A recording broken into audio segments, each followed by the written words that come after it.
It's time to focus on seniors with Helping Seniors TV. The television show designed to make you aware of senior issues and needs, as well as to acquaint you with the resources available to help you age in place and with dignity. Now, here's your host, Joe Steckler. I'm Joe Steckler, and welcome to Focus on Seniors, the television arm of Helping Seniors of Brevard County. Our show is designed to provide you with information on how to develop your own aging and care plans.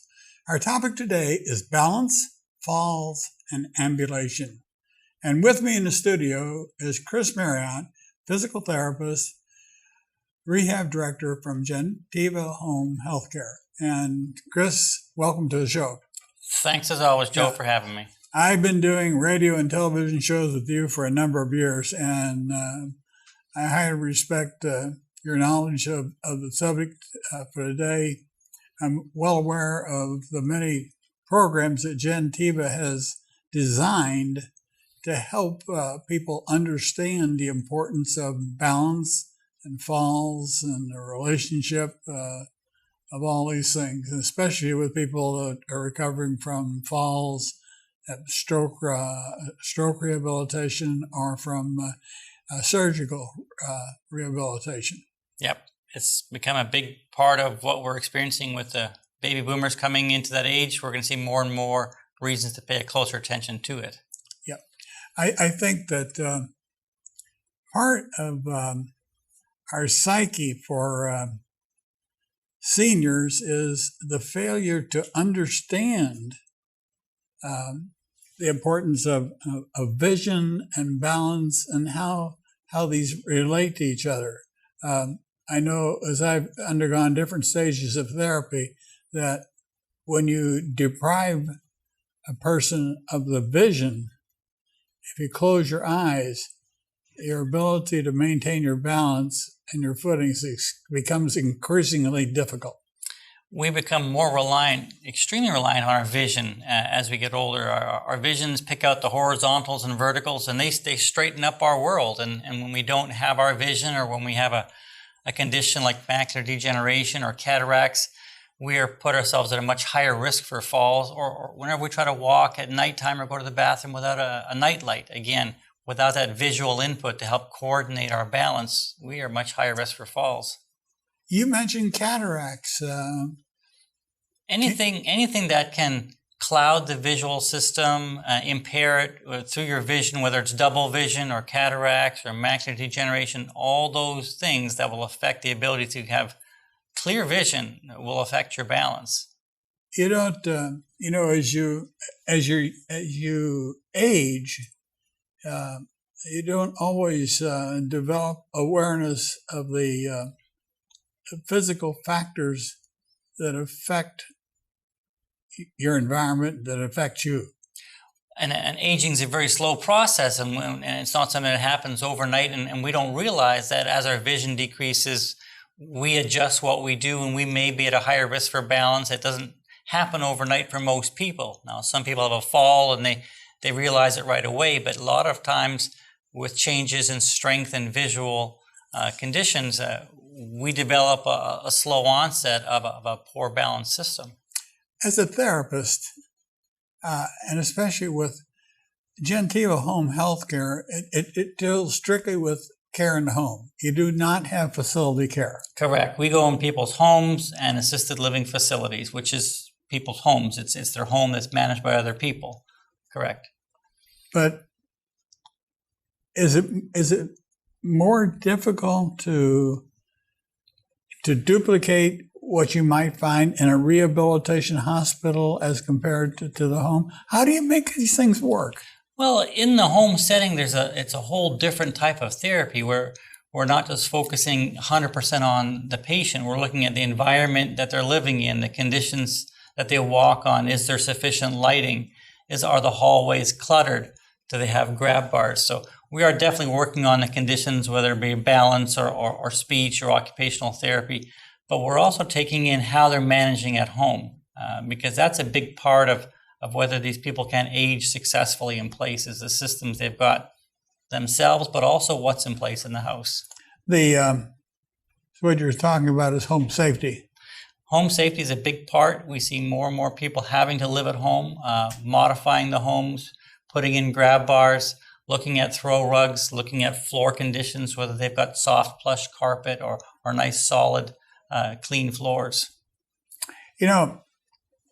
Think back, Chris, from the time that you've been a therapist and what you've seen happen in healthcare, and now with the increased cost of care, the fact that we are living longer and more people are now having to avail themselves of assisted living care and nursing home care and other more costly elements of care, that the use of home therapy and keeping people, what I often refer to as lesser elements of care, are going to become even more important in this health cost equation.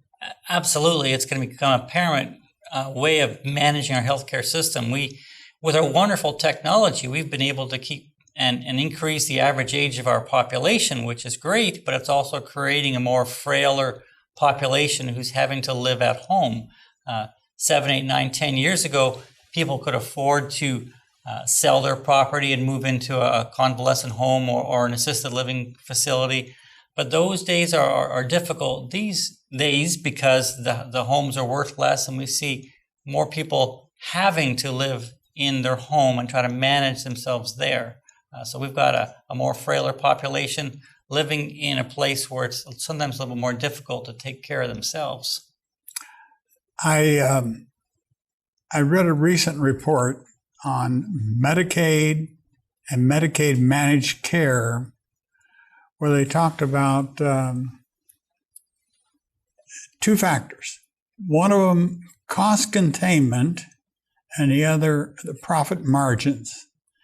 And Tennessee is one of the leaders in long-term care provision for the people of their state. And as I read through the report, we like to use statistics, and the statistics in one case said they used the fact that this improved Medicaid managed care was letting the Tennessee system take care of 40% more of the population, when in fact they started looking at the cost containment and the profit margins, and the percentage was actually 10%. Wow. So when you start thinking about what forces can we bring to bear on people aging in place cost effectively,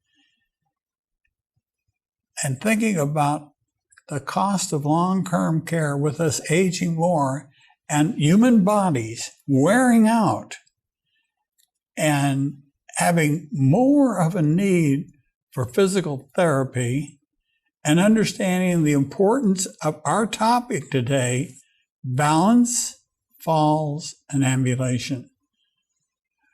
Without programs that you have designed at Gentiva, like your understanding, you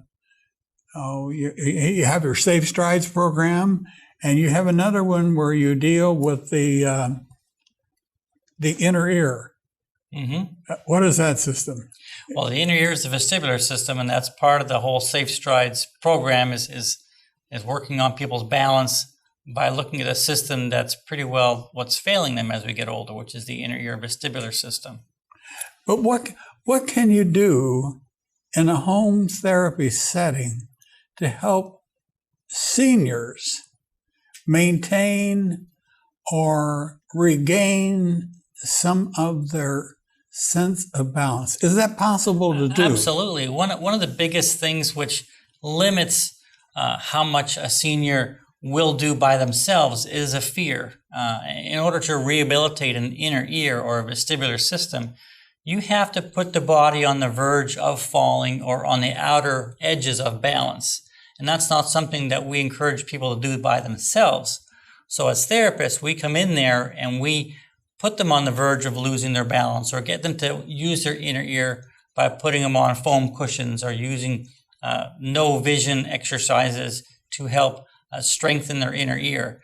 Once we've got that system initiated like that, we give them home exercise programs that are safe to work on at home that maintain their inner ear's ability to balance themselves. We don't encourage anyone to do specific inner ear exercises unless they've been taught how to do them safely, because at times they can be a little scary to do and put them on the verge of falling initially. I noticed at one point in my life I suffered a stroke, and one of the greatest challenges for me at my age was to develop the sense of balance that was necessary for me to walk even with a cane. Mm-hmm. And I really sort of discarded the idea that I'll really walk very far without a cane. And it bothers me tremendously, Chris, when I see senior citizens, I want to say, because of personal pride, will not take a cane in their hand and use it to help them balance themselves as they walk, thereby putting them at great risk for falls and all kinds of problems. We often see that as therapists, people who feel it's better to walk terribly with no assistive device than to walk safely and normally with a cane or with a walker. My mom is living proof of that up in Canada. She refuses to use a walker despite the benefits that I know it would help with her. We just need to get the word out there that more and more it's acceptable to see people walking in the streets with four-wheeled walkers or with canes, and it's the way to keep yourself more active. In order to get yourself out of the house and not be housebound, you need to be able to shed a little bit of that pride and use that cane and use that walker and know that that's the best thing for you. Well, if I want to develop or put my chauvinism personality on the line here, I will honestly say that I found by using my cane, I get more young people to open the door for me. And it's interesting to see the interaction of young people for older people when they see a way to help them. I find that it seems that the help comes more naturally from younger people than it does other older people. Right. Does that make sense? Yes. Yeah, it's a bit of a social experiment for sure when you see how much people change their interaction with seniors if they've got a wheelchair or a cane or a walker that they're using, for sure. Yep. I don't mind using it at all, and I think that I've actually talked to people and said, "Why don't you use a cane?" "Oh, I don't need a cane." And they're shuffling along, hobbling along. I watch them try to catch themselves if they take a misstep, and just the bad things that can happen from a fall. I just they completely outweigh the good things. You know, canes can be used for relieving some pain in the arthritic patients. It can be improving someone's balance in the unbalanced patient.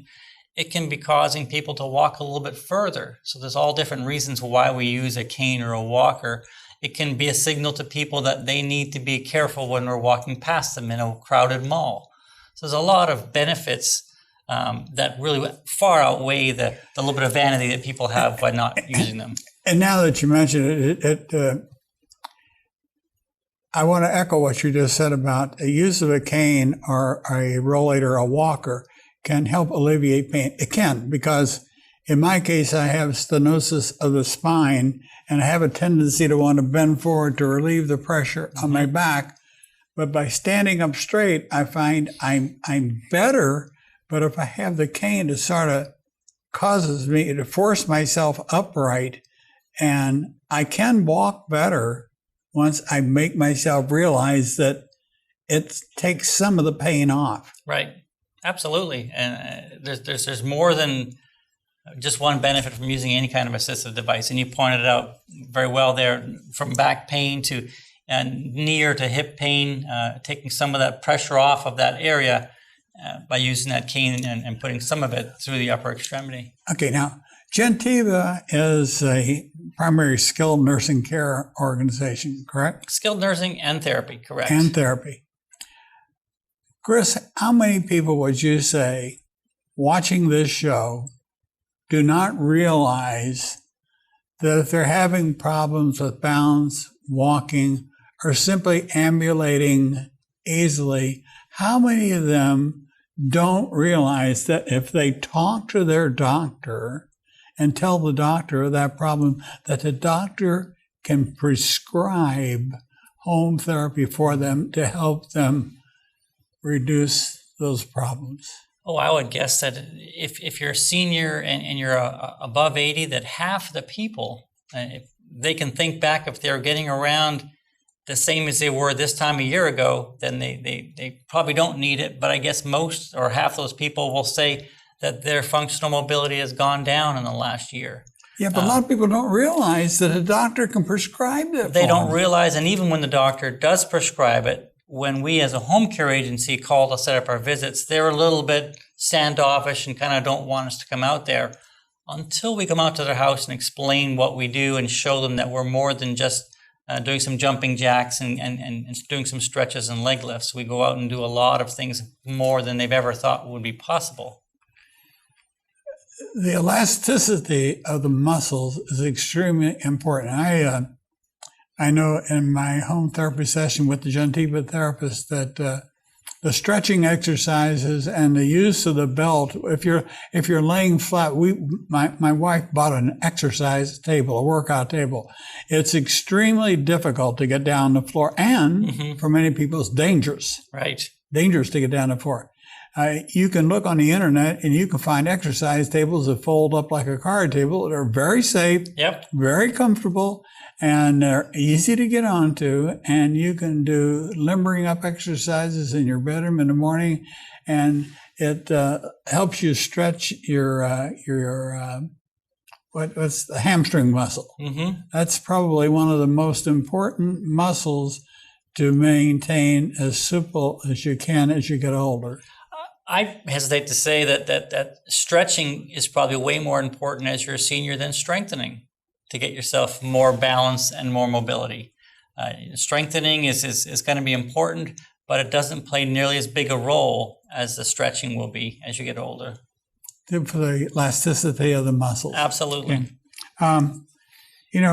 We talked a little bit about the safety factor from a home therapist, but as we live in our homes, we don't realize that we have so many appliances and built-in things, our cabinets in our home, that are very accessible to us to use for exercise.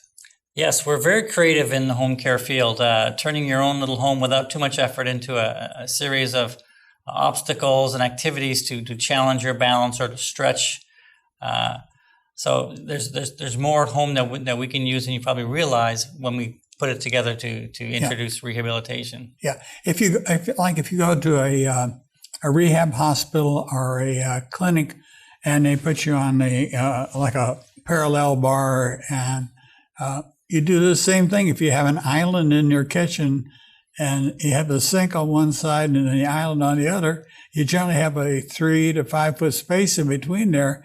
You can do a lot of these exercises very safely in your kitchen area. Absolutely. We open up cupboard doors and give little ledges to step up and touch up to. We can't lug around parallel bars too easily in the home care field, so we've got to be creative with what most people have in their home. And there's enough there, along with a few things we bring with us, to create a really good rehab environment.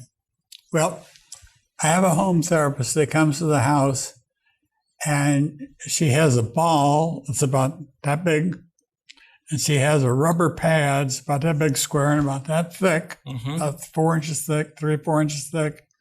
And she has 3 pieces of foam rubber sponge that she stacks one on top of the other. And I put my cane in one hand, and I'm balancing on that cane. I'm stepping up and touching the foam rubber without kicking it over. Or she's got me lifting the ball up and down. And then she has me shut my eyes. And then I do these exercises where I turn my head left to right and look up and down with my eyes closed. I have deprived myself of my vision, and it's extremely challenging. It's forcing your body to start using the primary balance system, which is the inner ear. So we do a lot of activities with our eyes closed or standing on that foam cushion so that you don't have any feedback from your feet. We tell our patients it's much like trying to recover from a stroke. The best way to get that hand or leg to recover after a stroke is to stop you from using the good one. So we stop you from using your vision, and that allows your inner ear to start working back again. Yeah, you've got a system at that under your it's a Safe Strides program. Safe Strides program, yep. Tell viewers what the Safe Strides program is, because there's another part of it. I'll try to remember what it is while you're talking about it. It's an innovative program that looks up why seniors are falling. It used to be that, or were they weak, or was there a problem with strengthening them? Maybe they needed a cane or assistive device. And we found that the biggest reason why people were falling is they weren't challenging themselves and their inner ear to balance themselves. They became more and more sedentary, and they didn't do activities that promoted their inner ear from working. One small fall or a misstep or an almost fall caused people to be more cautious. They stopped walking on sandy beaches or on grassy surfaces, and they stopped challenging themselves by going outside and turning with their heads. They did things very safely, which is great, but it also caused the inner ear to be less stimulated, and it kind of went to sleep. It was not able to actively coordinate with their vision and their feeling in their feet to balance themselves. So these people thought they were doing the right thing by being more cautious and not moving quickly, but what it caused them to be is their inner ear was very sensitive to movements. They'd stand up real quickly or sit down and feel the dizzy sensation, and that was their inner ear not being able to handle quick movements anymore. The therapist will put me on this piece of foam rubber, and as I'm standing on that foam rubber, the closeness of my feet have a great effect on my balance. The closer the feet are together, the greater the challenge I have in maintaining my balance. And then she'll take and push on my shoulders, pull behind me and pull or push me. And I have to react to her pressure, and not knowing which way it is, it causes me to challenge the muscles through here. Yep, a lot of core activities. Absolutely. The core strength. Yeah. And that's what I think as we get older, do these muscles in here soften, or what happens? What does therapy do to re-strengthen those core muscles, Chris? They can do a lot of absolute core strengthening activities. They were working on writing reactions, getting you to adjust and be able to react to a change in position quickly. We can do a lot of strengthening activities. Any kind of pool activities is going to work for core strengthening. Pilates at a very lower level, even Tai Chi, which is low impact, is excellent for core strengthening and working on your balance. So any kind of senior Tai Chi balance activities that are out there all over in many community centers. Yoga, is that good too or not?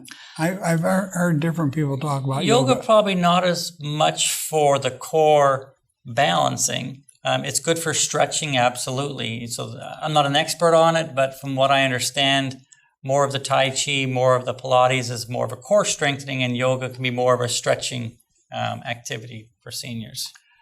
I guess what I hope seniors start to understand is that as we age, our muscles become, I want to say, less elastic. Absolutely correct. And it seems that if we bend over a process of time, that the muscles in our hips, the hip flexors, shorten. It makes it difficult for us to stand up. Yep.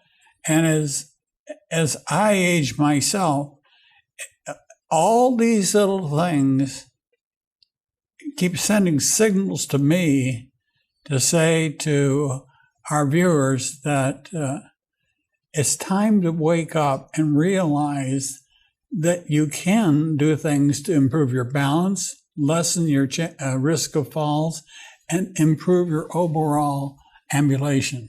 Absolutely. I think there's a lot we can do with not a lot of effort. It just has to be gotten out to the seniors and introduced to them and explained to them how valuable these minor activities can be.